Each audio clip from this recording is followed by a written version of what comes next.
sino hablar de las lenguas en la educación. Entonces, lo que yo estoy proponiendo no son exclusivamente estrategias, sino que más bien estoy proponiendo los niveles posiblemente que deben alcanzar los usuarios de las lenguas, tanto originarias, el castellano y una lengua extranjera, que creo que hace falta, puesto que en nuestro país se va a constituir, va a consolidar un anhelo que venimos abrazando desde hace décadas, la de que no sea y se caracterice solo como sociedad monolingüe, sino como una sociedad, como dicen, plurilingüe. En ese sentido, por favor, voy a hacer primero una mirada retrospectiva a la última década del siglo XX y también a los primeros años del siglo XX. ¿Qué ha pasado a fines del siglo XX? Ustedes, muchos de los que están aquí presentes, saben que ya se usaban las lenguas originarias y el castellano en la educación, en el modelo de educación intercultural bilingüe, que en la última década del siglo XX logró constituirse en política de Estado. A inicios del siglo XXI tenemos que tocar dos momentos desde mi perspectiva.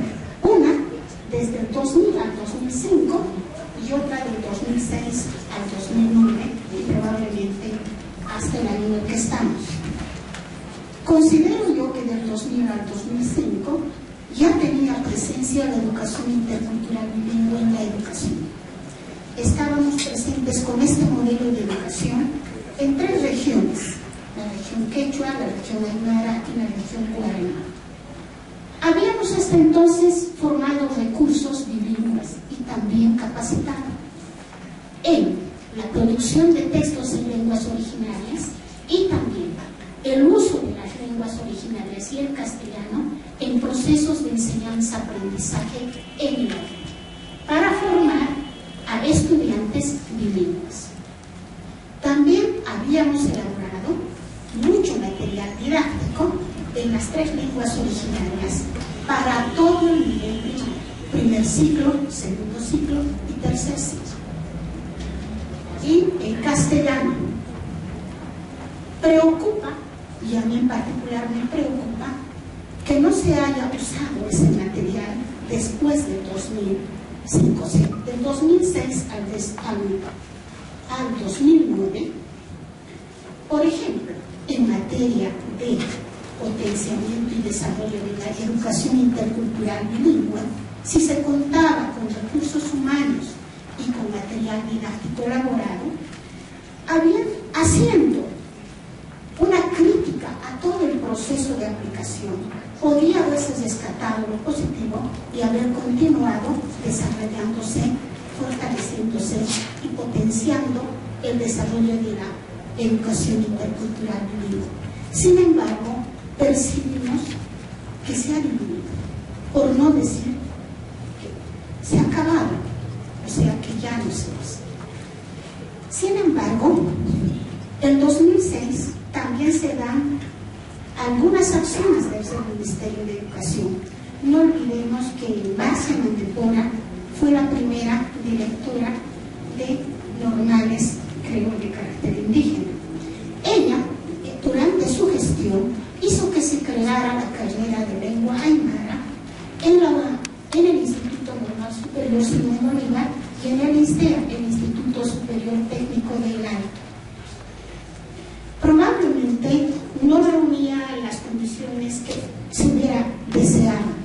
Sin embargo, desde entonces hasta ahora, la carrera de aymara sigue formando a docentes que van a ir a enseñar el aymara como segunda o primera lengua en las unidades educativas en las que vayan a trabajar. Pero, aquí hay un pero.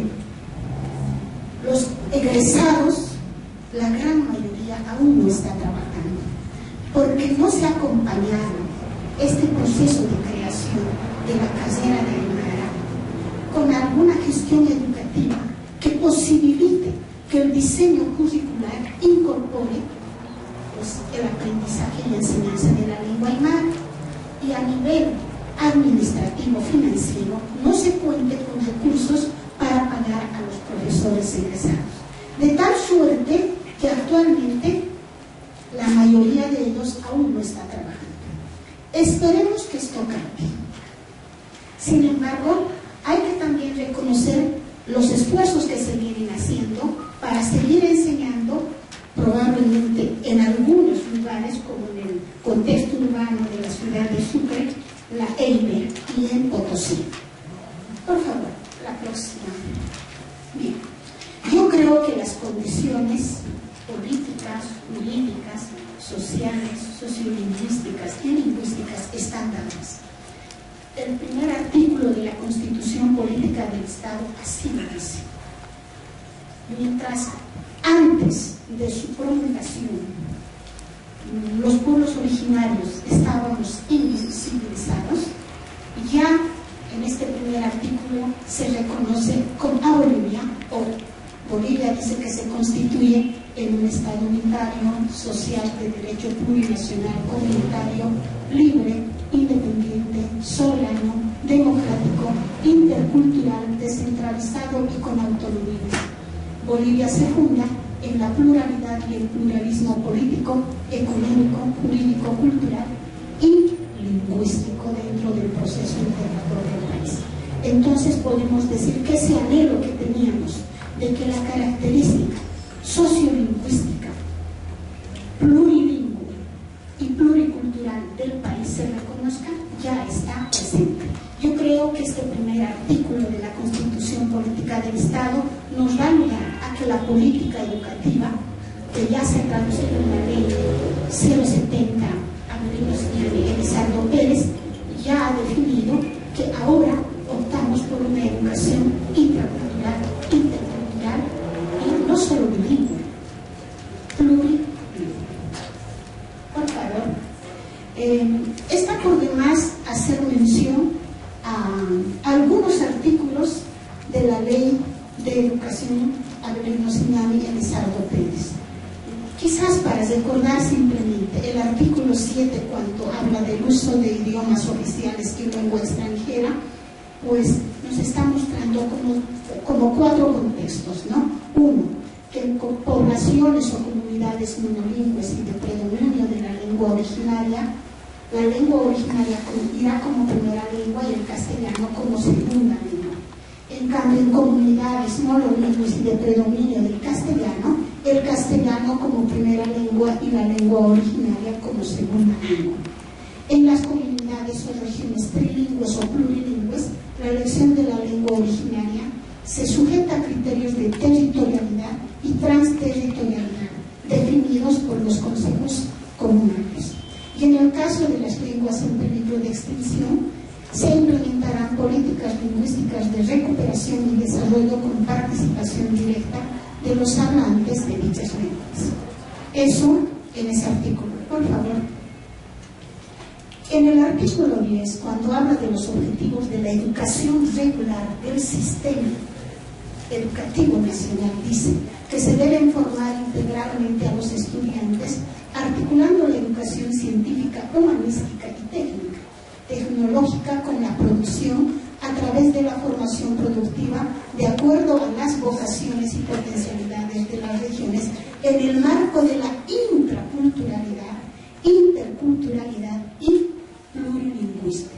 Además, el artículo 4 dice que debemos lograr habilidades y aptitudes, el inciso 4, se deben lograr habilidades y aptitudes comunicativas trilingües mediante el desarrollo de idiomas indígenas originarios, castellano y una lengua extranjera. En el artículo 32, que hace referencia a la naturaleza de la formación superior de maestros y maestras, dice que la formación de estos profesionales debe ser intracultural, intercultural y plurilingüe. Bien, yo para la propuesta que hago digo, sí, el Estado boliviano ya no va a contar con una sociedad monolingüe, sino plurilingüe.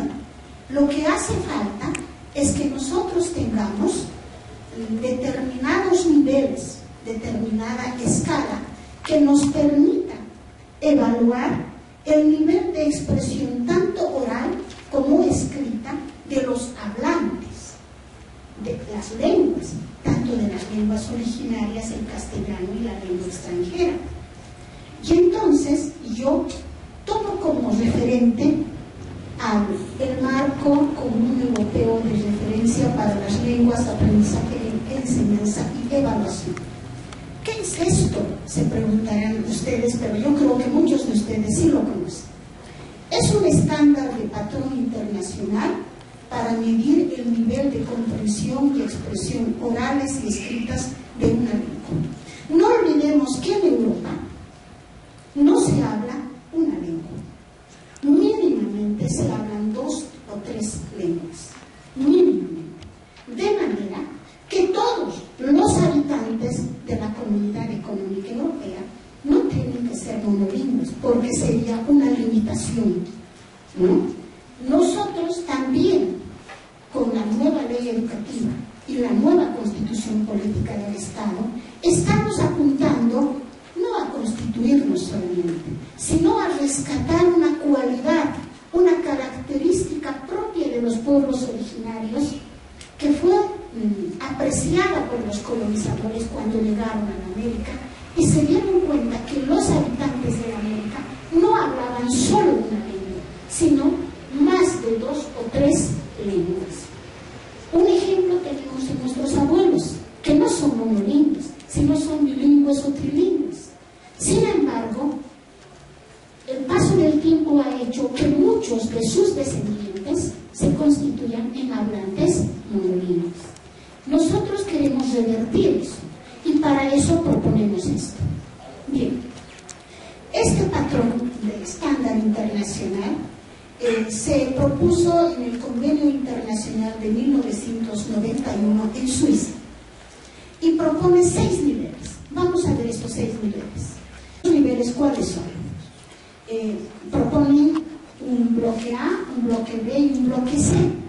En el bloque A ponen al usuario básico, que tendría 2 niveles: el nivel A1 de acceso a la lengua, el nivel A2 que sería la plataforma, y luego el bloque B, que sería el usuario independiente, cuyo nivel B1 sería el umbral, lo necesario que debe aprender, el nivel B2, el avanzado, y un bloque C donde el usuario es competente, donde presenta el nivel C, que explica que debe tener un dominio operativo eficaz, y un nivel C de maestría.